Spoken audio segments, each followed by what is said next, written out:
동북아, 유럽, 이제는 중동까지 전 세계가 전운에 휩싸이고 있습니다. 지난 7일 팔레스타인 무장정파 하마스가 가자 지구에서 이스라엘을 향한 초유의 대규모 공격과 침투를 개시했습니다. 이번 하마스 측 공격으로 이스라엘에서만 500명이 넘는 사망자가 나왔으며 이는 1948년 이스라엘 건국 후 사상 최악의 공격 중 하나로 기록될 전망입니다. 타임스 오브 이스라엘은 이 과정에서 텔아비브를 향한 여러 차례의 로켓 공격이 가해졌는데 텔아비브는 이스라엘의 항공 관문이자 정치경제 중심지 역할을 하는 최대 도시로 이로 인해 추후 사상자 규모는 기하급수적으로 불어날 것이라고 했습니다. 이번 하마스의 공격에 세계 각국은 각기 다른 입장을 표명했는데요. 그야말로 이스라엘 연대파, 하마스 연대파 반으로 나뉘고 있는 형국이죠. 미국과 서방 국가들이 하마스의 공격을 규탄하면서 이스라엘과의 연대를 표명하고 나섰고, 이와 반대로 이란과 레바논, 이슬람 시아파 무장정파인 헤즈볼라는 하마스의 로켓 공격 및 침투를 지지하였습니다. 예루살렘 주재 미국 대사관은 이스라엘 남부에서 하마스에 의해 사망하고 부상한 민간인들의 모습을 보는 것이 견디기 힘들다며 미국은 이스라엘 편에 서 있다라고 밝혔고, 유럽연합 외교안보 수장인 호세프 보렐 고위대표도 우리는 하마스의 공격을 분명하게 규탄한다며 이 끔찍한 폭력은 중단되어야 하고 이유는 이런 어려운 시기에 이스라엘과의 연대를 표명한다라고 했습니다. 주목할 만한 것은 아랍권 국가들의 모임인 걸프협력기구에서 현 상황의 책임이 이스라엘에 있다고 밝힌 것인데요. 걸프협력회의는 아랍 국가의 국제경제협력체로 바레인, 쿠웨이트, 오만, 카타르, 아랍에미리트, 사우디아라비아가 회원국입니다. 즉 아랍 향후회의죠. AFP 통신에 따르면 이날 사우디아라비아 외교부는 우리는 양측 간 상황 악화 즉시 중단, 민간인 보호, 자제를 촉구한다면서도 하마스의 공격은 가자 지구를 계속 점거하고 팔레스타인 주민들의 합법적 권리를 빼앗은 결과라며 하마스 쪽에 무게를 실었습니다. UAE 정부는 팔레스타인과 이스라엘 양측의 자제력 발휘를 호소하며 계속되는 사태 악화에 따른 심각한 위험을 경고했죠. 현재 지구 곳곳은 건드리면 터지는 화약고로 가득 차 있습니다. 북한과 한국, 러시아와 우크라이나, 인도와 중국, 남중국해 분쟁, 이스라엘과 하마스, 사우디와 이란, 호주와 인도네시아, 폴란드와 벨라루스 등 어느 한쪽도 물러설 생각이 없는 끝없는 분쟁이 벌어지고 있죠.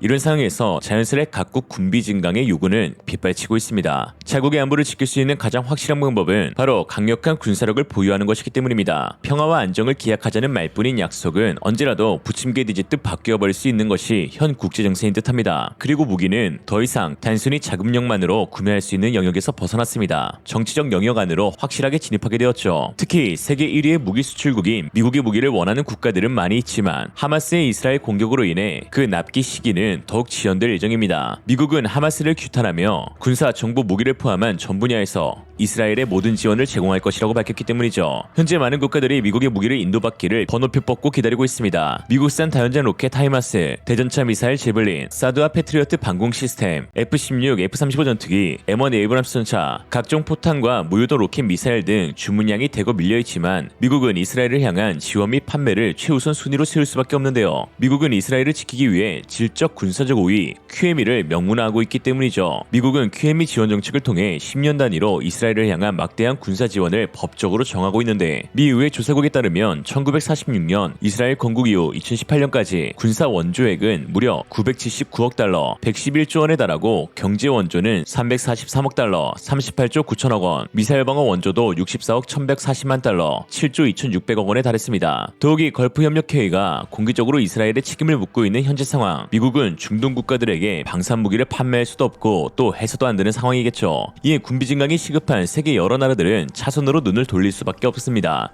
그렇다고 미국산 무기를 원했던 국가들이 러시아와 중국 무기를 도입하기도 쉽지만은 않을 텐데요. 러시아 방산업계는 현재 수출 금융 제재를 받고 있는 상황이고 자국 내 공장 물량 역시 자국 군대로 도입되어야 하는 상황이며 중국산 무기는 서방 무기로의 체계 통합 및 전환을 할 수 없기 때문입니다. 이에 한국 방산의 중요성이 날로 더해가고 있습니다. 중립국을 표명하고 있는 한국은 러시아와 중국에 비해 무역 제재 등의 위험이 없습니다. 또한 한국은 꾸준히 북한의 위협에 대응하기 위해 무기 개발 및 생산을 게을리하지 않았다는 점도 수출 경쟁력을 높일 수 있는 이유 중 하나입니다. 현재 한국은 전차, 자주포, 미사일, 단장 로켓포, 전투기, 잠수함, 군함 등 현재 모든 생산 라인이 원활하게 가동 중으로 무기 수요가 긴급해진 상황에서 생산 라인 운용 여부는 중요한 고려 사항이 됩니다. 한국은 방산 분야에서 비록 후발주자이지만 그만큼 이미 전력화된 무기 중에선 가장 최신 기술과 소재를 적용해 수요가 높다는 분석입니다. 최신 기술을 적용했기 때문에 방공 체계와 통신 체계 연동이 용이해 현지화되기 처리하기 쉽다는 점도 강점으로 지니고 있죠. 실제로 체코는 독일 레오파르트 전차를 도입하려 했다가 제조사 크라우스마페의 배그만의 생산 라인 한계로 앞으로 2030년대까지 즉 17년간은 납기를 확신할 수 없다는 말에 한국산 K2 전차 도입을 추진하고 있고, 사우디아라비아는 프랑스 라팔 전투기 도입을 추진했다가 제조사인 다소사가 14년 뒤에나 첫 인도가 시작될 거라는 통보에 KF-21 도입에 관심을 갖기 시작했으며, 아랍에미리트는 오랜 기간 F-35를 도입하려 애써왔지만 미국의 이스라엘 군사적 우위로 인해 받지 못하고 있는 상황이라 자체적으로 KF-21에 대한 공동개발 가능 여부를 파악했으며, 필리핀은 스웨덴의 사브 그리펜을 도입하려 했으나 생산 라인이 모두 중단되어 현재 남은 재고 14대밖에 판매할 수 없다는 소식을 접한 뒤 F-50 36대 도입으로 방향을 선회하고 있습니다. 인도는 이스라엘 엘비사의 아트모스 차류형 자주포 완제품을 400대 구입하기로 검토하다 한국의 K9 자주포가 더 저렴하고 납기도 빠르며 현지 생산도 가능하기에 최근 300문의 추가 도입을 연내로 체결할 예정이죠. 세계 곳곳에서 군비 증강 요구가 빗발치면서 결국 세계 최고의 무기고인 한국의 생산 라인을 가져가는 국가만이 안정적으로 무기를 공급받을 수 있게 되고 있습니다. 사실 한국산 무기가 잘 팔릴 수밖에 없는 가장 큰 이유는 뭐니뭐니 해도 역시나 뛰어난 무기의 성능 때문인데요. 그렇다면 한국산 무기에 대한 세계 각국의 실질적인 평가는 과연 어떨까요? 그들의 예상 못한 놀라운 평가를 리얼리즘이 세세히 준비해봤습니다. Let's get it! 순조로운 개발이 진행되고 있는 KF-21에 대한 전 세계의 뜨거운 관심이 지속되고 있습니다. 최근 UAE가 인도네시아 대신 KF-21 프로젝트에 참여하고 싶다는 의사를 내비침과 동시에 중동의 또 다른 부호국 사우디아라비아 역시 KF-21 도입을 진지하게 고려하고 있는 것으로 밝혀져 화제가 되고 있는데요. 이러한 사안 가운데 4.5세대 전투기 수출 시장에서 KF-21의 최대 라이벌인 프랑스의 라팔 제조사 다소 CEO는 예상 못한 충격 폭로를 하여 귀추가 주목되고 있습니다. 결과적으로 KF-21의 수출 가능성이 더욱 높아지게 되었는데, 자세한 소식 한번 빠르게 살펴보겠습니다. Let's get it! 사우디아라비아 정부 대표단이 다음 달 초 방한하여 우리 정부 및 방산업체 관계자들과 대규모 방산협력 회의를 갖는 것으로 확인되었습니다. 특히 이번 회의는 방산 역량 강화에 나선 사우디 측이 먼저 요청해 성사된 것으로 전해진 만큼 그 어느 때보다 무기 수출 가능성이 높은 것으로 분석되고 있는데요. 이번 사우디 측 방한과 관련해 정부 소식통은 성능이 뒤처지지 않으면서 가성비가 좋고 신속한 납품까지 가능한 K방산에 사우디가 더 적극적으로 관심을 보이고 있다는 방증이라면서, 특히 한국이 개발한 4.5세대 전투기 KF-21에 지대한 관심을 내비치고 있다고 했습니다. 현재 사우디아라비아는 차기 또는 차세대 전투기 도입에 어려움을 겪고 있는 상황입니다. 사우디는 카슈크지 암살 사건 이후 미국이나 유럽과의 무기 거래에 여러 제한이 따르고 있는데요. 미 상원은 사우디의 F-35 전투기 등 무기 수출을 제한하는 내용의 결의안을 통과시켰으며, 또한 예멘 내전에 미국 무기가 사용될 수 있다는 우려로 F-35의 수출을 제한하고 있기도 합니다. 현재 5세대 스텔스 전투기 F-35는 중동 내 친미 간별사이자 다분히 정치적인 무기로 전향한 상황이죠. 현재 72대의 유로파이터 타이프를 운용하고 있는 사우디아라비아는 48대의 추가 도입을 추진하였지만, 이번에는 독일이 무기 금수 조치를 시행하면서 막혀있는 상태입니다. 유로파이터 타이프는 영국, 독일, 스페인, 이탈리아가 합작하여 개발한 전투기로 최근 독일이 사우디아라비아에 대한 무기 수출 제한을 완화하며 화해 무드를 조성하고 있긴 하지만 유독 전투기 수출만큼은 제재를 풀지 않았는데요. 이에 독일 매체 벨트는 이번 결정으로 인해 유로파이터의 사우디 수출을 추진했던 영국이 매우 불쾌했다고 전했습니다. 유로파이터 타이프는 국가 단위의 주별 과제로 좌익, 우익, 동체, 꼬리 날개를 각각 다른 나라에서 만들었습니다. 4개 국가가 개발에 직접적으로 참여했다 보니 독자적인 수출 권한도 없어서 그중 한국가라도 반대하면 수출이 성사되지 않죠. 이에 발등에 불 떨어진 사우디아라비아는 영국, 일본, 이탈리아가 공동 개발하기로 한 6세대 스텔스 전투기 템페스트 프로그램에 참여 요청서를 제안하기도 하였습니다. 그러나 이번에는 일본이 반대하고 나서는데요. 외신에 따르면 일본은 사우디아라비아가 참여하게 되면 그룹의 의사결정 능력은 지연될 것이고, 전투기 인도가 수년간 지연되면 미국이나 러시아 같은 적국에 대한 일본의 국방 능력을 저하시킬 수도 있다라고 말했습니다. 일각에서는 미국의 영향력이 큰 일본이기에 미국 정부의 입김이 작용했다는 썰도 있습니다. 그렇다면 현재 사우디에게 남아있는 선택지는 라팔과 KF-21이 전부인 상황인데요.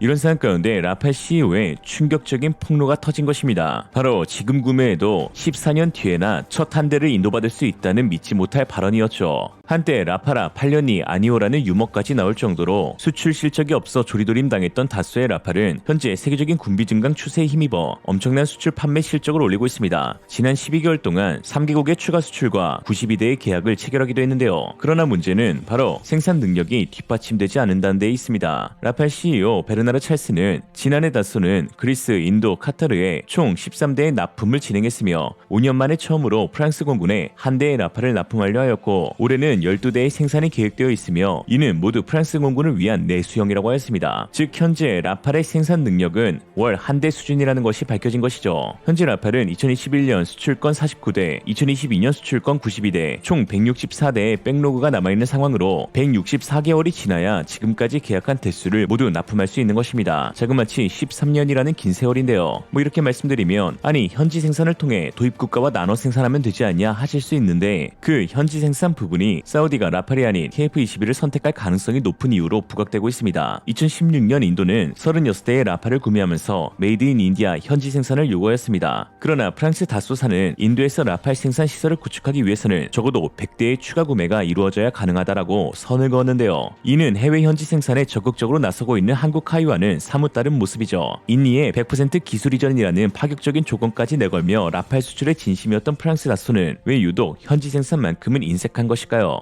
이윤 창출이 목적인 기업이 망설이는 이유는 단 하나겠죠. 바로 수익성이 나지 않는다는 것입니다. 4.5세대 다목적 전투기 라팔은 4.5세대를 끝으로 개량이 종료됩니다. 2060년까지라는 긴 운용기간이 확정시되었어도 라팔은 부분적 개량을 제외하고 현 4.5세대 기체로 남게 되었는데요. 즉 다소사가 라팔을 판매하여 얻을 수 있는 수익은 초기 도입 비용 외에 MRO 유지보수밖에 없는 상황에서 생산 공장이 현지에 들어서게 되면 현지 기업과 인력들에게 유지보수에 관한 대부분의 파일을 내줘야 하므로 막대한 대수가 아니고서는 현지 생산을 허용하기 어렵다는 것이죠. 항공 분야는 초기 도입 비용보다 유지보수 비용에서 얻는 수익이 훨씬 방대합니다. 글로벌 대형 항공기 부품업체인 샤프란, MT웨어로 IHI의 실적에서 확인할 수 있듯이 완제품 매출 증가보다 유지보수 매출 증가 속도가 더욱 빠른 것을 보면 알 수 있는 부분이죠. 그렇다면 왜 라팔은 5세대, 6세대로 개발을 추진하지 않는 것일까요? 안 하는 것도 있겠지만 못하는 부분도 있습니다. 초기 개발 당시의 설계상 한계 때문인데요. 5세대 전투기는 스텔스 성능과 기동성을 중시한 전투기죠. 높은 스텔스 성능이 최대의 특징이기에 스텔스기를 지칭하는 단어로 5세대라는 말이 사용됩니다. 그러나 라팔은 스텔스에 취약한 카나드를 비롯한 델타핵 형상의 주익을 지니고 있는 전투기로 이러한 라팔을 스텔스기로 개량하는 것은 사실상 처음부터 다시 개발하는 것과 동일하며 막대한 개발비가 소요됨은 물론 성공조차도 장담하지 못하는 대형 프로젝트입니다. 이에 프랑스는 FCAS 프로그램을 통해 바로 6세대 전투기 개발로 퀀텀 점프를 선언하기도 했죠. 그러나 한국이 개발한 4.5세대 전투기 KF-21은 전혀 다른 상황입니다. KF-21은 초기 설계부터 5세대, 6세대로의 점진적 진화를 염두에 두고 설계된 전투기입니다. 베이비 랩터로 불릴 만큼 F-22와 외형적 유사성을 지니고 있는 KF-21은 5세대 스텔스기에서 볼 수 있는 다이아몬드 이익 또는 능력 이익 구조를 지니고 있습니다. 이러한 구조는 공기 역학적인 이유가 아닌 스텔스 특성을 높이기 위해서 설계된 것으로 뒷면에서 날아오는 적 레이더 전파가 날개 뒷전에 부딪혀도 다른 방향으로 반사되어 레이더 반사 면적을 줄이기 위함입니다. 스텔스 성능을 위해 델타핵 대비 항속거리, 상승률, 순간 선회, 지속 선회, 일정 고도까지 급속 상승하는 시간, 전체적인 중량 등에서 많은 손해를 보게 되었지만 앞으로 미래 전장에서 필수적인 스텔스 성능을 대폭 향상시킬 수 있기에 다이아몬드 익형을 KF-21에 적용한 것이죠. 박시몽 박사님 감사합니다. 무튼 KF-21은 오늘보다 내일 더욱 빛을 발할 미래지향적인 기체라는 것입니다. 특히 최근 강구영 카이 사장은 국내 언론과의 인터뷰에서 KF-21은 21세기에 만든 유일한 4.5세대 전투기라며 2030년대 중반에는 경쟁을 논할 기종 자체가 없을 것이다라고 자신했습니다. 특히 이번 10월 17일에 개최될 서울 아덱스 2023에서는 5세대 KF-21의 모형이 최초로 공개될 일정으로 주목받고 있는데요. 카이가 배포한 자료에 따르면 KF-21 1대7 축소 모형에서 미티어 2발, 제이담 1발을 내부 무장창에 탑재한 KF-21을 선보일 것이라고 했습니다. 특히 주목해야 할 것은 바로 개폐문이 4개라는 것입니다. 이는 KF-21 내부 무장창이 동체 하부에 위치한 메인베이뿐만 아니라 측면 사이드베이도 존재한다는 것을 의미하는데요.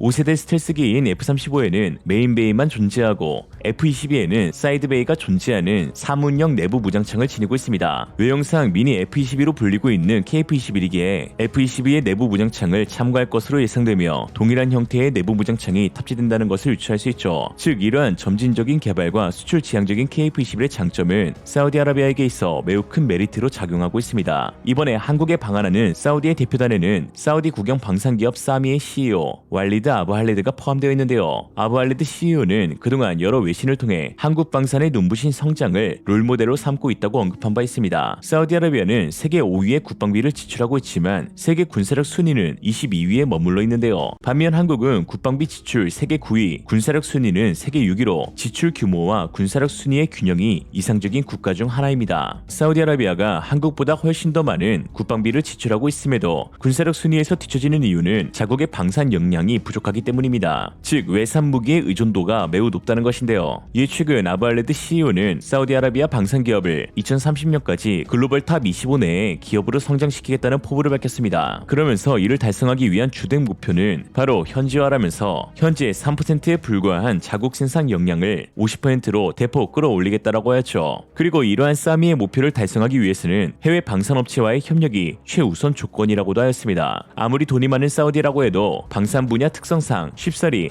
해외 기업을 인수할 순 없으니 해외 업체와의 상호 협력이 가장 중요할 터인데 또 여기에 특화되어 있는 기업들이 바로 한국 방산 기업들 아니겠습니까? 또한 정치적 지리적으로도 중국, 러시아, 미국 대비 더욱 자유로운 협력을 논할 수 있는 국가가 한국이기도 하고요. 그동안 한국은 중동 국가와 원만한 관계를 유지해 왔었습니다. 한때는 한국 경제 성장의 텃밭으로도 불렸던 중동인데요. 건설, 원전, 교통, 인프라, 금융, 물류, 조선 등 수없이 많은 분야에서 중동 국가들은 한국 기업들과의 협력을 이어나갔고 국가 간 협력 사례에서도 좋은 모범으로 기억되고 있습니다. 이제 방산이 사우디와 한국의 최대 협력으로 확대되어 제2의 중동붐이 오길 희망하며 사우디 대표단의 방안을 환영합니다. 오늘의 한 줄평, 팜유보단 석유지. 지난 9월 15일 체코의 저명한 군사 전문가 이르지 부약 측은 체코 대표단이 특히 국방 분야 협력을 논의하기 위해 주말 한국으로 출장을 떠난다며 우리 정치인들이 관심을 가져야 할 프로젝트 중에는 K2 블랙팬서 전차, K239 로켓 발사기, 그리고 한국 항공의 기적인 KF-21 전투기가 있다라고 했습니다. 그러나 당시 한국 언론에서는 체코 대표단 방안에 대한 소식을 다루지 않아 어찌된 일인가 궁금했었는데요. 알고 보니 예정된 방한 일정이 한 주 연기되어서 9월 19일부터 21일까지 2박 3일간 한국을 방문했다는 사실이 드러났습니다. 체코 하원 부의장인 얀 수코페측을 수장으로 하원 의원 6명은 도착 이후 바로 한국에서의 일정을 소화했는데 한 가지 눈에 띄는 것은 군 인사들이 아니었음에도 불구하고 대부분의 일정들이 국방, 안보, 방산에 초점이 맞춰져 있었다는 것입니다. 19일 한국 국방부에 방문한 체코 대표단은 성일 전력자원 실장을 비롯한 국방부 인사들과 회의를 가졌고 수코페측 부의장은 무엇보다 여기서 우리가 얻고자 하는 것은 한국군과의 협력과 한국군 무기의 도입을 원하는 체코 방위산업 전체를 지원하는 것이다 라고 했습니다. 그 다음날 20일 체코 대표단이 방문한 곳은 다름 아닌 현대로템이었습니다. 바로 K2 블랙팬서 전차를 개발 생산하고 있는 한국의 방산업체이죠. 수코페측은 자신의 SNS에 한국은 역동적이고 부유한 나라다. 세계 12위, 아시아 3위의 경제대국이다. 내가 여기서 느낀 것은 그들은 거대한 산업 드라이브와 놀라운 기술적 정교함을 갖추고 있다는 것이다. 우리와 많은 가치를 공유하고 있는 한국을 빼놓고 무엇도 이야기할 수 없다 라고 했습니다. 체코 군사 전문가 이르지 부야 측은 체코 대표단이 현대로템에 방문한 이후 촬영한 체코형 K2 전차 모형을 공개하기로 했는데요. 얀 스코페측 하원 부의장이 군 예산을 편성 및 집행하는 하원의 핵심 인사라는 점을 토대로 이번 방문을 통해서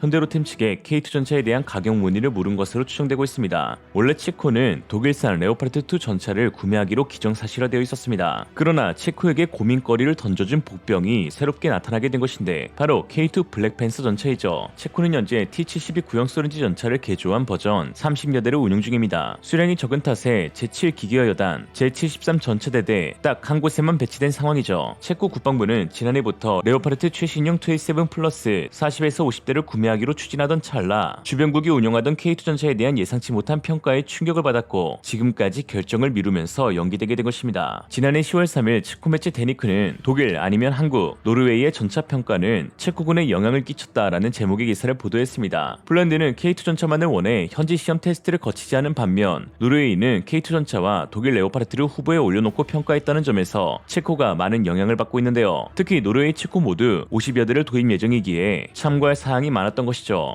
매치는 기사를 통해 흥미로운 사실은 노르웨이 참모총장인 에릭 크리스토펀센 장군은 공개적으로 한국산 K2 전차 구입을 권고했습니다. 한국 K2 전차가 더 현대화된 장비, 더 나은 성능을 갖췄고 납기도 더 빨리 할 수 있다고 평가했습니다. 그러나 현 집권 정치인들은 군의 최종 권고를 기다리지 않기로 결정했을 뿐만 아니라 참모총장과 군 조달청의 권고도 무시했습니다. 이러한 노르웨이의 정치적 선택으로 그들은 56대의 전차를 무려 8년에 걸쳐 받게 되었습니다. 노르웨이보다 더 큰 대수인 250대의 레오파르트를 구매한 이탈리아도 있기에 신형 레오파르트의 생산 능력은 적어도 30년대엔 이미 가득 찬 상태입니다. 우리가 고민하고 있는 사이 폴란드는 1000대의 K2 전차를 도입하기로 하면서 우리보다 몇 광년 앞서 있습니다. 다행인 점은 폴란드에서도 라이센스를 통한 현지 생산이 가능하다는 것입니다. 한국과 폴란드에서 생산되는 K2 전차를 도입하면 우리가 원하는 빠른 시일 내에 현재 가장 현대화된 전차를 얻을 수 있습니다. 라고 했습니다. 비록 노르웨이 전차 수주전이 3년이란 긴 세월 동안 여러 짜증을 유발시키며 결국은 레오파르트2 전차 도입으로 결정났지만 K2 입장에서는 그동안의 선입견을 완벽하게 날려버리는 계기가 되었습니다. 실제로 노르웨이 국방물자국 최종평가에서 납기와 비용, 성능에 대한 전반적인 평가를 바탕으로 현대로템의 K2 전차 72대를 구매하기를 추진하였죠. 특히나 이후 노르웨이에서 나온 후속 발표는 더욱더 충격적이었는데요. 노르웨이는 추가 구매 옵션 18대를 포기해버렸는데 그 이후 레오파르트의 전체 프로그램 코스트는 대당 600억으로 치솟았다고 발표했습니다. FA50 전투기보다 비싼 전차. 더군다나 체코는 전차 도입 예산을 200억 크루나 우리 돈 1조 1677억 원으로 제한하였다는 점에서 레오파르트 2A7 플러스의 도입은 쉽지 않을 것으로 전망됩니다. 50대를 구매한다면 대당 233억 원, 40대를 구매한다면 대당 291억 원 정도의 전차를 도입해야 하는 상황이죠. 딱 K2 전차 가격이네요. K2 전차는 폴란드 수출 당시 180대에 33억 6천만 달러, 대당 한화 250억 원으로 심지어 한국은 1년 만에 1차 납품 예정 대수 28대를 인도 완료한 상황입니다. 체코가 정치적 이유가 아닌 성능, 비용, 납기와 같은 현실적인 요구 조건을 고려한다면 고려 대상은 K2 전차밖에 없고 이에 체코 국회의원들이 긴급히 방안을 추진했던 것이죠. 노르웨이 수주전이 폴란드에 영향을 끼쳤고 폴란드의 K2 전차 도입은 체코 및 루마니아와 같은 주변국에 영향을 끼치고 있는 상황입니다. 그러나 최근 폴란드 일각에서는 K2 전차에 대한 비판도 일고 있어 도입을 원하는 주변국에 부정적 영향을 끼치진 않을까 걱정되기도 하는데요. 특히 최근 폴란드는 선거철을 맞아 각 당 인사들과 지지자들이 각종 네거티브를 쏟아내고 있는데 현 집권 여당 PIS를 비판하는 대목에서는 한국산 장비에 대한 비판도 함께 거론되고 있습니다. 이런 상황 가운데 최근 부하체크 국방부 장관은 한 기자가 자신을 향해 안보에 구멍을 냈다는 비판을 하자 되려 첨단 전차인 K2를 도입했는데 무슨 소리냐며 강하게 반박하여 화제가 되기도 했습니다. 부하체크가 얼마나 화가 났는지 보기 드물게 얼굴이 시뻘개지기도 했죠. Ile czołgów przekazaliśmy za darmo Ukrainie? Proszę pana, nic za darmo nie przekazujemy nikomu. Nic za darmo nie przekazujemy. Stare czołgi nie zostały przekazane za darmo, tak mówił? Inwestujemy w swoje bezpieczeństwo, rozwijamy Wojsko Polskie. Pan jest żołnierzem Wojska Polskiego? Nie. A dlaczego pan nie jest żołnierzem Wojska Polskiego? Teraz rozmawiam z panem. Ale ja pana pytam.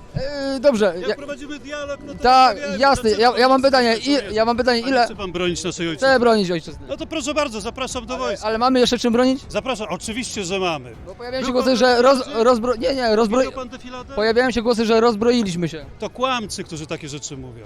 Był pan na defiladzie w Warszawie, widział pan czołgi w Abrams, telewizji. K2, mógł pan dotknąć. Były właśnie festyny w 70 miastach naszego kraju, miejscowościach.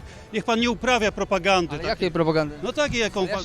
Ja się tylko zapytałem, Pana zapytałem, czy pan Ale- chce bronić naszej ojczyzny? ale to prezydent Duda powiedział, że oddaliśmy nasze czołgi stare. Ale wie pan, trzeba bronić naszej ojczyzny. Ale pytanie- Inwestujemy w nasze bezpieczeństwo. Polska jest bezpieczna, jeśli rządzi Prawo i Sprawiedliwość. Jeżeli przyjdą do władzy ci, którzy likwidowali jednostki wojskowe, to wtedy Polska będzie Tego nie zagrożona. neguję, nie neguję tego. To dobrze, jak się zgadzamy, że pan nie neguje, to życzę panu wszystkiego dobrego. Ja mam pytanie o darmowe czołgi.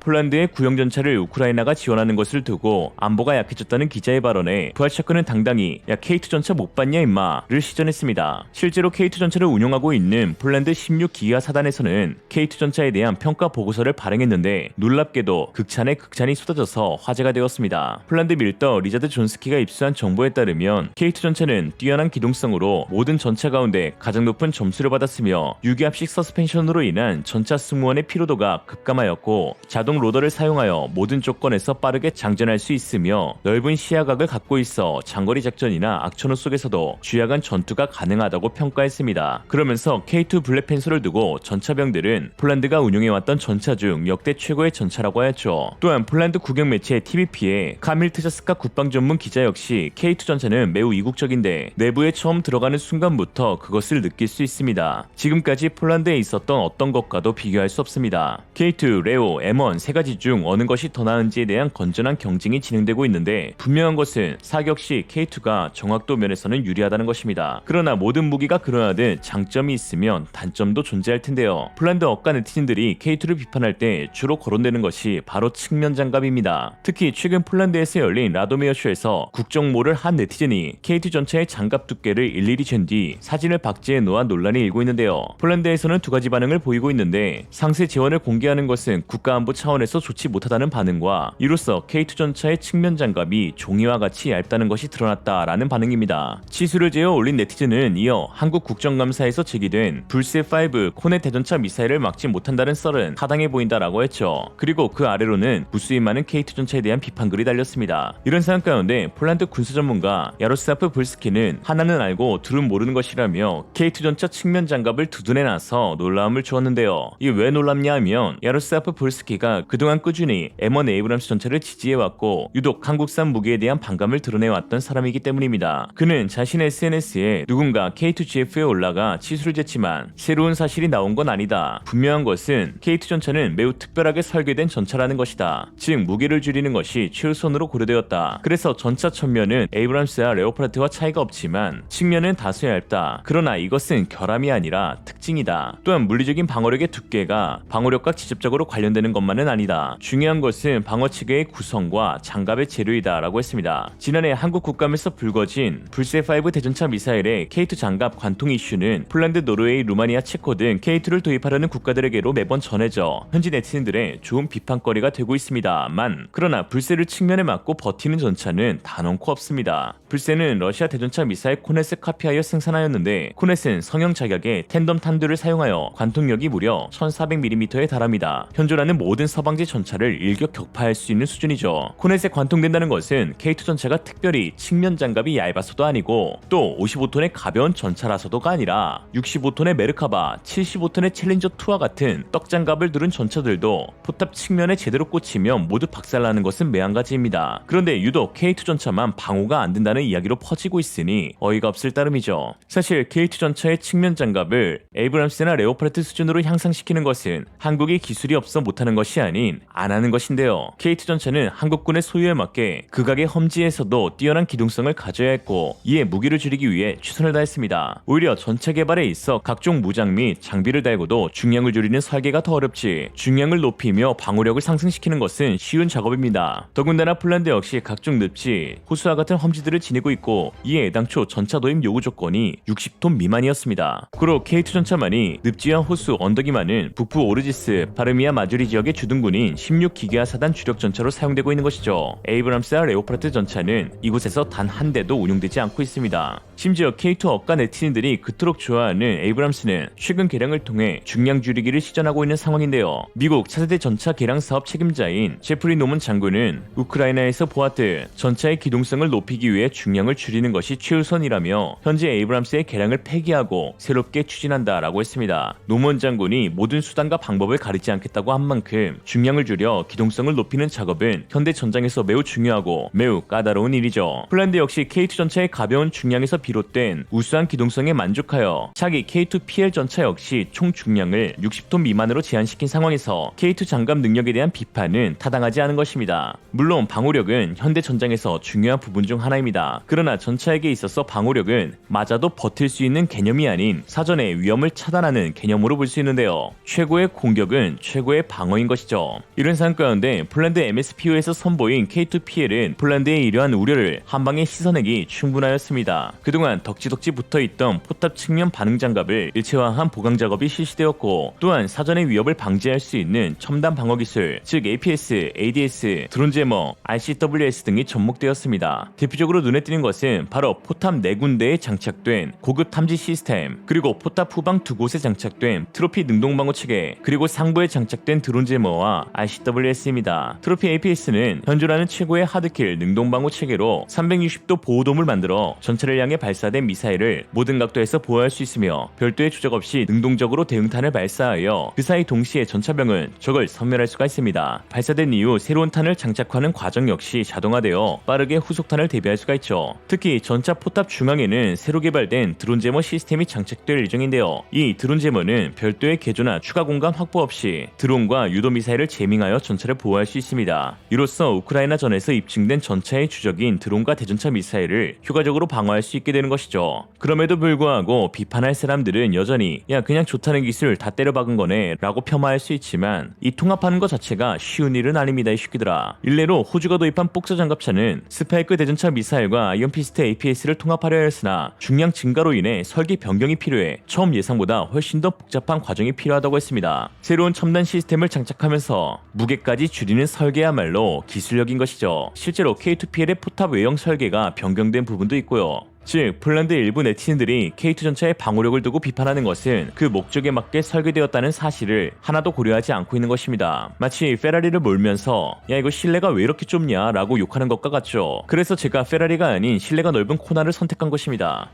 폴란드군의 전차 도입 당시 요구 조건은 험지 돌파가 가능한 기동성, 빠른 납기, 가격 대비 성능, 현지 생산 요구 이 4가지였습니다. 그 모든 요구 조건에 K2는 완벽하게 부합하였고 현재 현지에서 모든 것이 증명되고 있습니다. 이 요구 조건 중 단 한 개라도 에이브람스와 레오파드가 부합한다면 저도 더 이상 K2에 대한 비판에 반박하지도 않겠습니다. 그러니까 자 이제 좀 다물어야겠지. 오늘의 한 줄평 K2 전차에 대한 비판을 사자성어로 하면 욕하대업, 욕은 하는데 대안은 없음. 최근 인도와 중국의 갈등이 심상치가 않습니다. 중국과 라다크 지역 국경 분쟁을 벌이고 있는 인도는 중국이 결국 선을 넘었다며 본격적으로 칼을 뽑겠다는 의지를 표명했는데요. 특히 최근 인도의 유명 매체인 뉴스클릭이 알고 보니 중국 국영 매체 황구시보 및 다수의 중국 기업들과 유착 관계를 맺고 있던 것이 드러나 인도 금융범죄국에서 사무실을 급습했다는 충격적인 소식도 전해졌습니다. 뉴스클릭 이사 프루카야스타의 이메일에서는 코로나 바이러스에 대한 중국의 옹호적 발언을 기사로 보도할 계획과 중국 기업의 대규모 자금 지원을 받은 정황이 드러났고 실제로 뉴스클릭 기사 중에는 마오쩌둥의 기념식을 찬양하는 기사와 황구시보에 게재된 기사를 공유하는 등 반국가적 선동 정황이 매우 많이 포착되기도 하였습니다. 즉 뉴스클릭이 중국의 자본으로 운영되면서 반인도적 콘텐츠 생산에 열중해왔고 중국의 선전 선동 도구로 그동안 사용되어 왔다는 것인데 재미있는 것은 그간 뉴스클릭은 인도가 도입한 한국산 K9 저주포에 대한 비판 기사를 작성해 왔다는 것입니다. 중국이 K9을 엄청나게 의식하고 있다는 것을 또 한 번 알 수 있는 대목이죠. 뉴스클릭은 지난 2017년 인도 K9 바지라 도입 당시 군인 2명을 사망하게 한 수준 이하의 자주포라는 제목의 기사에서 인도 노동자 조합은 국방부 장관에게 서한을 보내 한국산 자주포를 구입하기로 한 결정을 검토해줄 것을 정부에 요청하였다. 이 자주포는 한국 언론을 포함한 많은 사람들이 신뢰성에 의문을 제기하고 있으며 한국 의회 조사에 따르면 지난 5년 동안 이 자주포의 오작동은 1,700건 이상 보고되었다. K9 자주포 도입 결정으로 인도 포병 체계의 신뢰성이 의심받고 있다라고 했습니다. 그러나 인도에 도입된 K9은 이후 파키스탄과의 실전에서 원샷 원킬의 위력을 발휘하였고 현재는 국경 분쟁 지역인 라다크를 방어하는 최대 핵심 무기로 자리 잡았습니다. 이런 상황 가운데 최근 인도는 친중 매체를 법적으로 제재함과 동시에 또 다른 한 가지 놀라운 발표를 하였습니다. 결국 연내 K9 자주포의 대규모 도입 사업 계약을 체결하겠다고 밝힌 것인데요. 이번에 공개된 도입 대수가 지난번 거론된 100대보다 두세 배 더 많은 물량이어서 그 귀추가 주목되고 있습니다. 지난 29일 인도 매체 올거나이저는 인도 국방부가 자주포를 추가 도입할 계획을 밝히며 약 400문의 새로운 장비가 도입될 것이라고 했습니다. 그러면서 기동성을 갖춘 장거리 포병은 현대 전장에서 막대한 영향을 끼치며 목표물을 찾아 발사하는 필요한 시간을 5에서 10분에서 약 1분으로 줄이기를 원한다고 하였죠. 특히 지난주 마노이 판데 육군 참모총장은 북쪽 국경을 따라 도달 범위, 활용 및 대응 능력을 향상시키기 위해 더 많은 포를 추가하고 있다며 빠르면 연내 계약이 체결될 것이라고 했습니다. 이번 인도가 새롭게 도입을 추진하고 있는 포는 인도 OFB의 다누시, 155mm 견인형 곡사포, 45구경 스하랑, 그리고 39구경 M777 초경량 곡사포, 그리고 마지막으로 K9 바지라 자주포입니다. 특히 곡사포는 세계 업체의 입찰이 공식화되었지만 자주포는 K9을 면허 생산하고 있는 인도 L&T만이 참여하여 사실상 K9 자주포의 추가 도입이 확정시된 상황입니다. 대략적인 K9 자주포의 수량은 200문에서 300문으로 한화 2조 원에서 3조 원에 달하는 규모이죠. 일각에서는 인도의 K9은 현지 면허 생산형이기에 한국이 가져가는 수익이 크지 않다고 말씀하시는데요. 물론 완제품 수출보다야 적은 이윤이 남겠지만 다수의 핵심 부품은 한국에서 조달하며 특히 최종 조립은 한화의 회사에서 제공한 세미 넉다운 키트를 사용하고 또 현지 기술진들에 대한 교육과 사업 관리 역시 한국에서 파견된 근무자들이 실행하고 있기에 다른 라이센스 판매보다 수익성이 좋다는 평가입니다. 특히 K9 저주포의 수출 잔고가 많이 남아있는 상황에서 한국은 손 안 대고 코 풀 수 있는 좋은 기회인 것이죠. 거기다 중국까지 견제한다. 꽉 먹고 시진핑 가고. 또한 인도의 K9은 모두 기본형 모델이기에 장기적인 업그레이드 수요도 발생할 것으로 기대되고 있습니다. 인도가 K9 자주포의 추가 도입 대수를 기존 100대에서 300대까지 크게 늘린 이유는 라다크 지역에서의 중국의 행보가 심상치 않기 때문입니다. 지난 8월 중국 매체 왕이는 중국산 155mm 자주포 PLZ-05 124문을 라다크 인근에 대거 배치하기로 했다면서 실전 훈련 영상을 공개하였습니다. 라다크 내 초원지대에서 촬영된 영상에서는 중국산 자주포 PLZ-05가 화염을 내뿜으며 포탄을 발사하는 모습이 공개되었는데 웃긴 건 발사 후 반동이 시작되려고 할 때마다 화면을 스킵하여 어떻게든 반동을 감추려고 하는 모습이 인상적이었습니다. 그렇다면 중국은 인도의 군비 증강 빌미를 제공할 수 있는 상황에서 왜 이렇게 갑작스럽게 자주포의 배치를 늘렸던 것일까요? 이는 중국으로서 예상 못한 변수가 발생했기 때문입니다. 라다크 인근에서 세계 최대 규모의 리튬 광산이 발견된 것이죠. 라다크와 불과 110여 킬로미터 떨어져 있는 인도 카슈미르 잔무 레아시 지역에서 590만 톤의 리튬이 매장되었다는 사실이 확인되었습니다. 리튬은 전기차, 핸드폰, 노트북 등 각종 전자기기 배터리의 핵심 소재로 오늘날 전 세계 핵심 광물로 불리고 있는데요. 특히 중국은 지난해 탄산 리튬 수출 전년 대비 586% 상승, 수산화 리튬 수출 411.8% 상승하면서 리튬 공급망 독점 체계 구축의 초석을 다지고 있습니다. 그런 중국에게 딱 한 가지 걸리는 문제가 있는데요. 비록 세계 4위의 리튬 매장량을 지니고 있는 중국이지만 자국 내 리튬에는 마그네슘 등 불순물 함량이 높아 국내에서 리튬 자원을 개발하지 못하고 있었다는 것이죠. 그런데 인도 지질조사연구소에 따르면 최근 카슈미르 지역에서 발견된 리튬은 생산 가치가 매우 높은 고품위 리튬으로 드러났으니 중국이 카슈미르 국경지대의 영향력을 확대하게 된다면 드디어 자국 내에서 고품질의 리튬을 확보할 수 있게 되는 것이고 이는 곧 전 세계 리튬 시장을 독점할 수 있게 된다는 것입니다. 그러니 PLZ-05가 흔들리더라도 보낼 수밖에 없겠죠. 이처럼 양국 간에 이미 깊어진 갈등의 골은 풀리기는커녕 오히려 국경 분쟁에서 이제는 광물 분쟁으로까지 번지고 있는 상황입니다. 중국 인도 국경선 경계 획정 문제는 국제기구에서조차 쉽사리 결정지을 수 없기에 힘의 논리로 번질 가능성이 높아 인도는 중국에 밀리지 않는 군사력을 지니기 원하고 있고 여기에 최강의 화력을 지닌 K9 저주포가 핵심 무기로 배치되고 있는 것입니다. 인도에게 있어 K9 도입은 신의 한 수로 불리고 있는데요. 사실 처음부터 K9을 라다크 고산지대에 배치하려는 계획은 아니었으나 K9이 우수한 서스펜션에서 비롯한 뛰어난 기동성이 검증되면서 라다크에서의 최종 성능 검사를 받게 되었고 이후 본격적으로 배치되게 되었습니다. K9 저주포는 산악, 늪지, 사막, 고원, 설원 등을 막론하고 전천후 기동이 가능한 전세계 최고의 저주포로 명성을 높이고 있죠. 최근 인도 매체 TV9의 기자 프리안 수만 초호다리는 라다크 지역에서 운용 중인 K9을 직접 취재하며 중국과의 군사적 대립에서 없어서는 안 될 최첨단 무기가 바로 K9이라고 소개했습니다. When India and China standoff is continue more than 1.5 years, India has deployed its latest and one of the most advanced artillery guns, K9 Vajra howitzer guns. They have been deployed in the eastern Ladakh in the height of approximately 10 to 12,000 feet. What is more important that this is the latest and one of the advanced artillery guns in the world. You can see these artillery guns can strike approximately 50 kilometers targets. They can achieve 50 kilometers of targets, and most important point is that India has deployed one full regiment of these howitzer or you can say K9 Vajra artillery guns in the forwardmost location in the eastern Ladakh area. Right now I am at the forwardmost location in the eastern Ladakh, and I can show you the artillery guns which have recently deployed. In 2017, in the end of the 2017, the agreement has been made of approximately 4 to 5 regiments of these artillery guns, and now India is going to buy more artillery regiments of these artillery guns to be deployed in the various locations in the LAC. India and China has long standoff in the eastern Ladakh, and when around 12 round conference have been conducted, still China has enhanced their military power in the most of the location when the bilateral talks have been concluded. That means China has been enhancing and doing something suspiciously, and that is why India has once again deployed. Mirror deployment has been done, and this is the latest artillery guns which India has deployed in the eastern Ladakh area. This is the door which can, from where the gunners and the people deployed in the artillery gun have been entered. approximately 5 people work as a controller, gunner, loader, and the driver in front. That means 5 people work inside this compound, that is this artillery gun compound.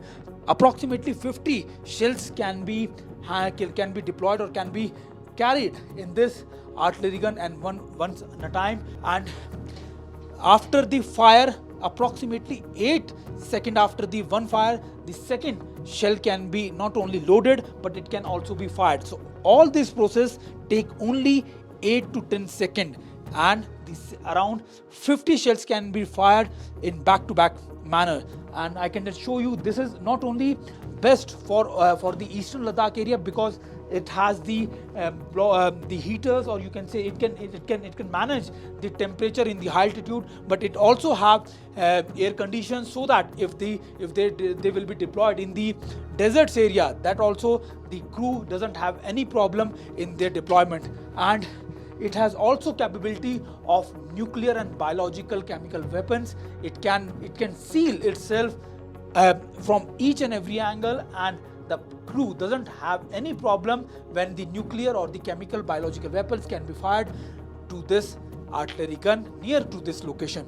That means this has all the advanced capabilities which help India not only in the eastern Ladakh in right now scenario, but also in the future warfare. 하나 디펜스의 이중형 기감은 K9은 전 세계에 수출되면서 여러 이름으로 불리고 있는데 주로 각국의 신을 빗든다고 말하였습니다. 인도에서는 고대 인도의 신이 사용하던 무기인 번개를 형성한 바지라, 그리고 노르웨이에서는 북유럽 신화에 등장하는 복수의 화신 비다르의 이름을 따왔다고 했는데요. 이 이중형 기감은 K9 자주포는 두말할 필요도 없이 자주포계의 신급인 존재라고 생각한다며 자부심을 드러내기도 하였습니다. 오늘날 우크라이나전을 통해 증명되고 있는 포의 위력에 많은 사람들은 포는 전장의 신이라고 말했던 스탈린의 말을 인용하고 있습니다. 그 포가 전장의 신이라면 그 신들 중의 신은 바로 K9 자주포이죠. 오늘의 한 줄평, 사실 중국에도 자주포의 신이 존재한다. 비용신.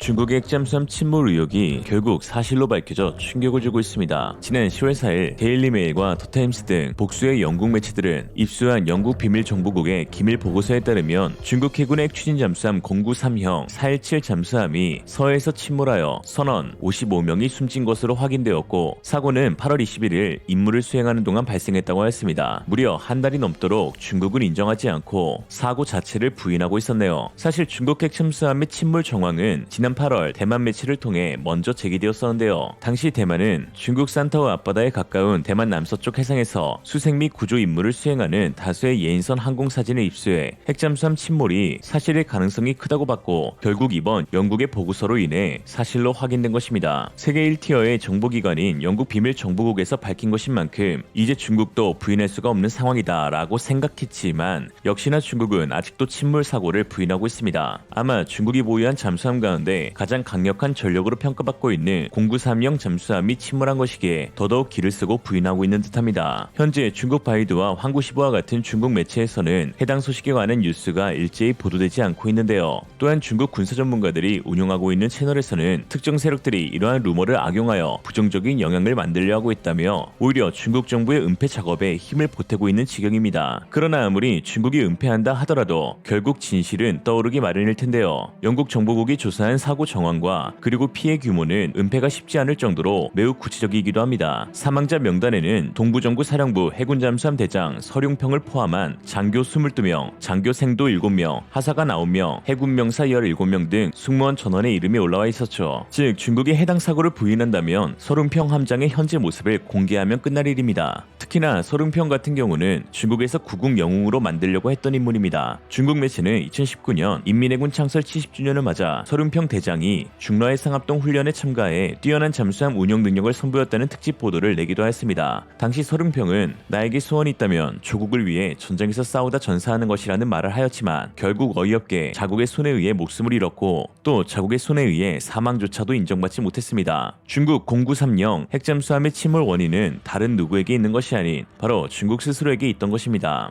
더타임스의 추가 보도에 따르면 8월 21일 칭다오 해군기지 인근을 초기 중이던 0930 원잠 417번함은 동부전구 해군이 쳐놓은 대잠수함 덫을 피하지 못하고 걸려들었으며 6시간의 고군분투 끝에 그물을 풀어내고 부상하는 데 성공하였지만 그 사이 산소 발생 장치가 기기적 고장을 일으키면서 결국 모든 승조원이 사망하는 사고가 발생하게 되었다고 했습니다. 잠수함은 공기가 없는 수중에서 작전을 수행하는 무기체계이기에 너무나 당연하게도 공기의 공급이 가장 중요합니다. 두 가지 측면에서 그 중요성을 언급할 수 있는데요. 첫째로 잠수함의 동력이 되는 엔진을 작동하기 위해서는 연료를 연소시킬 수 있는 산소 공급이 필요합니다. 그리고 두 번째로 산소 발생 시스템을 통해 승조원들이 내뿜는 이산화탄소를 흡수하고 산소를 공급하는 장치가 필수적이죠. 이 장치는 핵추진 잠수함이든 재래식 잠수함이든 막론하고 모든 잠수함의 필수적인 승조원의 생명과 직결되는 장치입니다. 핵잠수함이 원자로를 통해 물을 분해하여 만든 전기로 산소 발생기를 구동시킬 수는 있다고는 하지만 문제는 산소 발생기 자체가 결함으로 고장이 나게 된다면 핵잠이든 핵잠 아버지든 승조원들은 모두 질식으로 인해 숨지게 되는 것입니다. 수중에서 작전을 수행하는 잠수함의 특성상 어떠한 무기를 탑재했는가, 얼마나 긴 자막 능력을 갖췄는가 하는 것보다 더욱 중요한 것이 바로 얼마나 안전성을 갖췄는가 하는 것입니다. 그러나 중국의 이러한 잠수함 산소 발생 시스템 결함으로 인한 침몰 사고는 이번이 처음이 아니라는 점에서 더욱더 충격을 주고 있습니다. 2003년 4월 25일 중국 민급 사륙일 디젤 전기 잠수함은 역시나 산소 발생기의 오류로 인해 70명의 승무원 전원이 숨지는 사고가 발생했습니다. 당시 중국은 공기부료 추진 AIP 시스템을 실험 중이었고 중국의 디젤 엔진은 압력 선체에서 모든 산소를 빨아들여 승무원들의 산소 공급을 차단시켰습니다. 중국은 러시아로부터 잠수함 건조 기술을 이전받았지만 결국 안전한 잠수함을 개발하기 위해서는 쉽고 빠른 지름길이 없다는 것을 고스란히 증명해내고 있는데요. 하긴 그 기술을 이전해준 러시아에서도 유사한 사고가 발생한 적이 있으니 말 다했습니다. 바로 그 유명한 크루스크함 침몰 사건이죠. 무려 118명의 생명을 앗아간 핵잠수함 침몰 사고로 당시 폭발로 인한 화재가 발생하였다고 하지만 후미 쪽 승조원들은 사고 직후 8시간 동안 생존한 이후 결국 질식사한 것을 알 수 있는데, 즉 산소 발생 장치의 고장으로 승조원들은 이산화탄소를 제거하기 위해 카트리지를 사용하려 하였고 하필 이를 바닥에 떨고 격렬한 화재가 발생한 것입니다. 어찌 보면 별것 아닌 것처럼 보이는 이러한 하나의 시스템 결함은 아무리 강력한 무기라 해도 한순간에 무용지물로 만들어버리게 된다는 것을 알 수 있죠. 잠수함은 더더욱 승조원의 안정성이 최우선이며 이를 위한 후속 관리와 정기적인 유지 보수의 중요성은 두말할 필요가 없습니다. 그러나 사실 잠수함은 건조 기술보다 유지 보수 기술이 더욱 어려운데요. 세계 최대 해군을 보유하고 있는 미국조차도 어려움을 토로하고 있는 형국입니다. 지난 7월 CNN에 따르면 미국이 보유한 공격 잠수함 49척 중 총 18척이 유지 보수 중이거나 사용 불능 상태로 알려졌습니다. 현재 미국의 잠수함 도크는 대부분 유지 보수를 위해 사용되어지고 있다고 하였죠. 이에 미국은 폭주하고 있는 잠수함 MRO 수요를 해외 업체에 외주를 주려 하는데 최우선 협력국으로 떠오르고 있는 국가가 바로 한국입니다. 한국이 세계 최고의 조선 건조 기술, 유지 보수 관리 기술을 보유하고 있기 때문이죠. 한국 해군 잠수함들은 올해로 33년째 무사고 기록을 이어가고 있습니다. 이는 세계에서도 유례를 찾아볼 수 없는 기록으로 한국 잠수함 사령부만이 유일하게 가지고 있는 기록이죠. 잠수함 사령부가 세운 330만 마일 무사고 항해는 지구를 140바퀴 돈 것과 마찬가지입니다.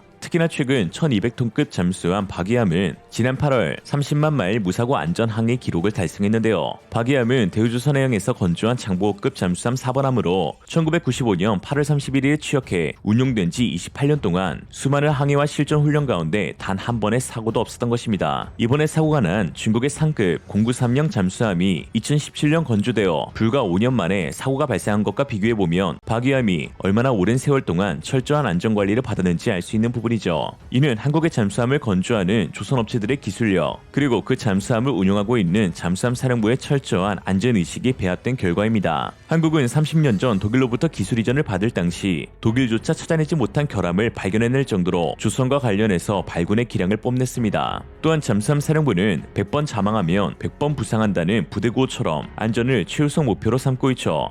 한편 중국의 잠수함 침몰이 단순히 중국 내부의 문제가 아닌 한국을 포함한 주변국에 엄청난 피해를 야기시킬 수 있다는 우려가 나오고 있습니다. 침몰한 잠수함이 재래식 잠수함이 아닌 막대한 방사능 물질을 탑재하고 있는 원자력 추진 잠수함이기 때문인데요. 심지어 자국의 잠수함 침몰을 아직까지도 부인하고 있는 중국은 세계 기구 및 주변국의 공조 작업마저도 거부하고 있어 중국스러움이 무엇인지를 여과없이 보여주고 있습니다. 30년 전 침몰한 러시아 핵잠수함 크루스크함 인근에서는 평상시에 80만 배 방사능이 유출되고 있는 것으로 파악되었는데요. 노르웨이 방사능 핵안전국은 수중 무인 탐사기를 동원해 잔해를 검사한 결과 선체의 심각한 손상으로 인해 가평 경수로 쪽 통기관 부근에서 800베크렐 세슘이 검출되고 있다고 밝혔습니다. 이는 노르웨이 바닷물 평상시 방사능 수치인 0.001베크렐의 80만 배에 해당하죠. 러시아 핵잠수함은 수심 1680m의 깊은 바다인 바렌츠해에 있지만 이번 중국 상급 핵잠수함은 최대 수심이 152m, 평균 수심 45m에 불과한 얕은 서해 바다에 침몰해 있어 어류 생태계에 치명적인 악영향을 끼칠 것으로 우려되고 있습니다. 하루라도 빨리 중국이 자신의 잘못을 시인하고 여러 국가의 도움을 요청하는 것만이 억울하게 목숨을 잃은 승조원들의 넋을 기릴 수 있는 최선의 방법이자 지금이라도 주변국 피해를 최소화할 수 있는 방법이 아닐까 합니다.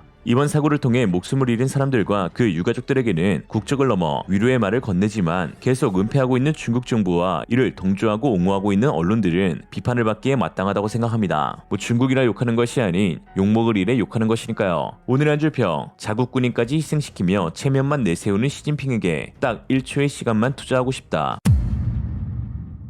That we can get from our treaty partners and other allies. We're trying to converge these into interoperable systems. Aircraft will boost our capability of patrolling our maritime seas. Help us will boost our capability in making sure that we secure our territory and our sovereign rights. 최근 그리펜 전투기를 구매하기로 기정사실화되었던 필리핀에서 예상 못한 소식이 전해졌습니다. 필리핀 국영 매체 PNA에 따르면 국방부 장관 길베르토 테오도로는 대통령에게 제출할 다목적 전투기 프로그램에 대한 새로운 사양과 수량을 심의했으며 이에 대해 마르코스 대통령의 승인을 받았다고 한 것인데요. 이로써 기존의 호라이즌2 사업이었던 14대의 그리펜 전투기 도입은 무산될 것으로 보이고 새로운 호라이즌3 프로젝트로 진행되는 것인데 주요 변경 사안은 12대의 전투기 도입에서 이제 36대의 전투기 도입으로 확장이 되었다는 것입니다. 대다수의 군사 전문가들은 필리핀의 이러한 계획 변경으로 인해 사실상 한국의 경전투기 FA-50 도입 가능성이 확실시 되었다는 분석인데요. 한번 살펴보겠습니다. 필리핀 최대 군사 포털 맥스 디펜스는 지난 5일 가장 유력한 후보는 FA-50 36대가 될 것으로 보인다고 하였습니다. 당초 스웨덴의 사브는 자-39CD 그리펜을 제안하면서 2년 내 14대를 제공하겠다고 약속하였고 이에 필리핀의 그리펜 도입은 거의 확정적이었습니다. MRF 프로젝트는 최소 12대의 전투기만 필요했는데 11억 달러로 한정된 예산에 미 로키드 마틴은 F-16 블루70 바이퍼를 6대만 판매할 수 있다고 한 반면 사브는 무려 2대 더 얹어서 14대를 제공해주겠다고 하니 선택하지 않을 이유가 없었죠. 심지어 사브는 이미 완성된 14대의 그리펜 CD를 경납고에 보관하고 있었고 기본적인 성능 검증과 도입국 요구에 따른 일부 개량을 거쳐 모든 기체를 2년 안에 인도할 수 있다고 약속까지 한 상태였습니다. 그러나 이제 필리핀이 36대를 도입하겠다고 계획을 변경하면서 그리펜은 사실상 물 건너가게 되었습니다. 사브는 필리핀 측에 그리펜 CD형의 생산이 이미 중단되었기 때문에 오직 14대의 기체만을 제공해줄 수 있다고 밝혔듯 14대의 그리펜은 사브에서 마지막으로 사용 가능한 기체입니다. 또한 스웨덴 공군은 아직 신형 EF 그리펜으로 전환하지 않았기 때문에 중고 CD형을 제공할 수도 없는 상황입니다. 물론 새로운 그리펜 EF는 추후 36대 제공이 가능하겠지만 EF형의 가격은 F-16 블루70 바이퍼와 같거나 훨씬 높으며 대량 생산이 어려워 빠른 납기도 보장하지 못합니다. 즉 필리핀의 현재 한정된 국방 예산 안에서 36대의 전투기를 도입하기로 했다면 이는 필시 FA-50의 도입을 추진하고자 하는 것입니다. 그렇다면 필리핀은 왜 36대의 도입으로 방향을 바꿨던 것일까요? 이는 필리핀 국방장관 테오도로의 인터뷰를 통해서 알 수 있습니다.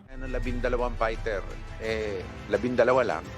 The other countries, kung bumili ng fighter so 70, 80, 90, it makes a difference. It will be used for all operations, all types of operations. We have to build up our capabilities as soon as possible that we can get from our treaty partners and other allies. We're trying to converge these into interoperable systems. 즉 요약하자면 현재 중국과의 국경 분쟁에서 사용될 더 많은 수의 전투기 그리고 최대 군사 파트너로 자리매김한 미국과의 협력에서 필수적인 많은 수의 전투기가 필요하다는 것입니다. 현재 필리핀에서 운용 중인 공군 전투대대는 딱 한 곳으로 바사 공군기지의 제7 전투비행대대 불독 부대입니다. 이곳에는 필리핀의 유일한 전투기 FA-50 PH-12대가 배치되어 있죠. 그러나 최근 필리핀 내에 미군 공군기지가 부대가 건설되어 미 공군 자산들이 서서히 배치되고 있습니다. 불독 부대가 위치한 바사웨에도 누에바에시아, 포트 막사에사이, 팔라완의 안토이오 바티스타, 막탄의 베니토 에브엔 공군기지, 세부 및 룸비아 공군기지 등 미군 공군의 주둔지가 늘어나고 있는데 이러한 사업은 모두 필리핀 머니로 건설되게 됩니다. 이에 필리핀은 자국 공군 전투대대 3개를 새롭게 편성할 계획을 하였고 이에 36대의 전투기가 추가로 필요한 것이죠. 그렇다면 왜 하필 FA-50일까요? 사실 필리핀이 원하는 것은 고성능의 첨단 전투기가 아닙니다. 필리핀 남중국해 지역에서의 자국 선박대를 보호하고 영공을 침범하는 동남아시아 국가들과 중국이 보유한 로급 전투기들과 공중전을 벌일 정도의 사양이면 충분합니다. 특히 필리핀 공군 미군 기지에 5세대 기체들이 사상 처음으로 순환 배치된다는 점도 빼놓을 수 없는데요. 필리핀이 제공한 4곳의 새로운 공군 기지가 미국의 5세대 기체들의 보호구역 내로 들어오게 되는데 즉 필리핀 입장에서는 미 5세대 기체들과 호환이 가능하면서 초기 DCA 수행 후 CAS 임무를 맡을 수 있는 전투기가 필요한 것이죠. 지난 3월 17일에는 역사상 최초로 미국의 5세대 스텔 전투기가 필리핀에서 합동훈련을 실시했습니다. 무려 F-35도 아닌 세계 최고의 공중 우세기로 불리는 F-22 랩터였는데요. 필리핀이 클라크 공군기지를 미군에 내어준 보답 차원이었습니다. 미국 로이드 오스틴 국방장관은 필리핀 내 4개 기지에 대한 접근권을 확보한 데에 대해 이 기지의 양국 공군의 합동 활용 방법을 협의하겠다고 밝혔습니다. 필리핀은 미군 기지에서 함께 공군 전투기 훈련을 실시하며 미 공군의 교리와 운용 능력을 습득할 수 있는 좋은 기회를 얻는 것이고 이런 기회를 살리기 위해서는 최소 3개 이상의 공군 전투 부대 창설과 그에 상응하는 전투기 도입이 이루어져야 하는 것이죠. 특히 실제로 미국 F-22 랩터는 필리핀에 도착 이후 FA-50PH와 함께 합동 공중 훈련을 실시하여 화제가 되기도 하였습니다. 미국 정부 사이트 밀든홀에서는 F-22와 FA-50의 상호 운용 능력에 대한 평가를 했는데 매우 이례적인 극찬하였습니다. F-22와 FA-50 두 대가 이륙하여 조화로운 기내 통합을 수행하고 각 항공기의 능력을 선보였다. 특히 25 전투비행대 소속 랩터 조종사 조 바우만 공군대령은 어떤 작전이든 임무 수행을 위한 각기 전투기들의 개별적 역할과 책임이 존재한다며 FA-50의 정밀 타격 능력과 랩터의 공중장악 능력을 통해 우리는 여러 임무 세트에서 서로를 지원하는 치명적인 콤보를 만든다 라고 했습니다. 카이의 FA-50은 F-22, F-35 등 미국 5세대 전투기 개발 업체인 로키드 마틴의 기술력을 기반으로 개발된 전투기라는 점에서 그 상징성이 크다고 할 수 있습니다. 필리핀의 FA-50 36대를 통한 공군 전투부대 3개 대대의 창설은 그동안 필리핀이 미국과 중국을 오가며 양쪽에서 애매한 포지션을 잡았던 것과 달리 확실히 중국이 아닌 미국의 노선을 따르려는 것을 의미하기도 하는 것인데요.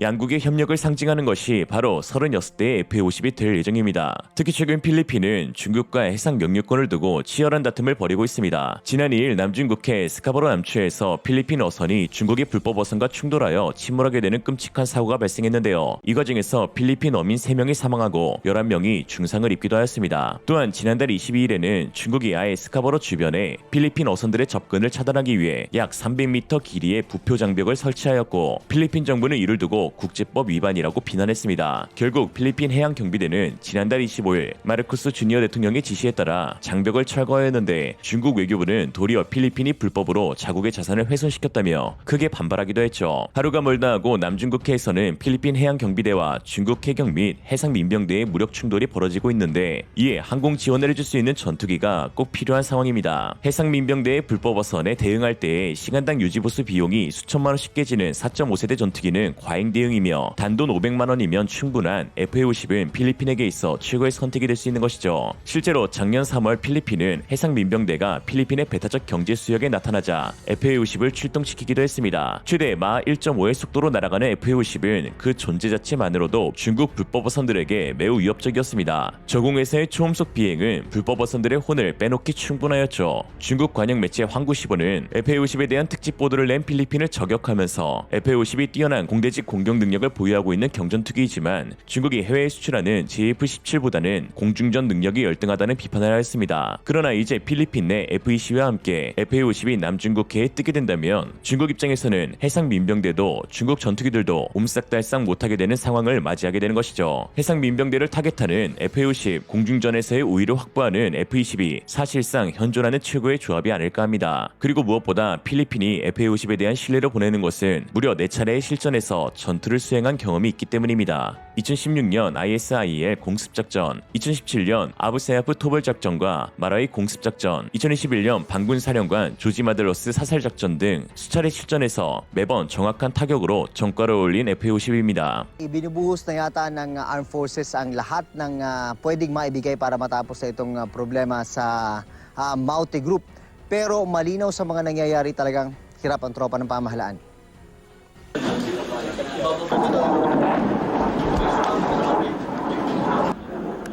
Kakaibang alingaw-ngaw ang bumalot sa impapawid ng Marawi City ngayong araw. Mas malalakas ang pagsabog kumpara nito mga nakaraan. Ayon sa mga source ng GMA News, mga FA-50 fighter jet ang nagsagawa ng airstrike. Ito ang pinakamodernong eroplano ng Air Force na nabili ng gobyerno mula South Korea. Ginamit na rin ito dati laban sa Maute nang sakupin nila ang sentro ng Butig, Lanao del Sur. Hindi na kasing dalas dito mga nakaraang araw ang pambobomba ng militar sa Maute kanina. Ito'y matapos pumalya ang isang airstrike na militar kahapon na ikinasawi ng 11 sundalo. FA-50의 공습은 매우 효과적이었고 출격 즉시 반군들은 대부분의 개인 소지품과 조리하던 식량까지 내팽개친 채 도주했다고 합니다. 무효도 폭탄임에도 폭격 명중률이 상당히 높았고 무엇보다 FA-50이라는 이름답게 근접 항공 지원용 시스템을 훌륭히 갖췄다는 것을 증명하였죠. 친미 노선을 확실하게 타고 있는 마르코스 대통령은 직접 FA-50에 탑승하면서 중국에 대한 필리핀 해양 영공 수호 의지를 지킬 핵심 무기라고 평가했습니다. 다만 일각에서는 현재 폴란드와 말레이시아 등 FA-50의 대거 수출로 생산 능력이 가득 차 있지 않냐는 우려가 나오고 있습니다. 그러나 결론만 말씀드리면 이상 무의입니다. 실제로 폴란드에는 1년 만에 벌써 6대의 FA-50이 도착하였고 카이는 현재 생산 캐파를 최대 2배까지 늘릴 계획을 갖고 있습니다. 월 10대의 FA-50을 생산할 수 있는 카이의 고정익기는 현재 KF-21과 FA-50을 함께 생산하고 있기에 FA-50에 대한 캐파가 다소 줄었지만 설비 증설이 완료되게 되면 FA-50은 매달 4대, KF-21은 매달 3대 생산이 가능하다고 합니다. 문제없이 수요를 맞출 수 있는 것이죠. 수출 효자 노릇을 톡톡히 하고 있는 FA-50에 대해 카이는 이렇게 말했습니다. 1000대의 FA-50 수출은 현실성이 없는 이야기가 아니다. 오늘의 한 줄평, FA-50 폼 미쳤다. 중국은 그냥 미쳤다. 이생으로 리얼리즘이었습니다. 여러분의 생각은 어떠신가요? 현명하고 지혜로운 여러분의 의견을 지금 댓글에 남겨주세요. 감사합니다.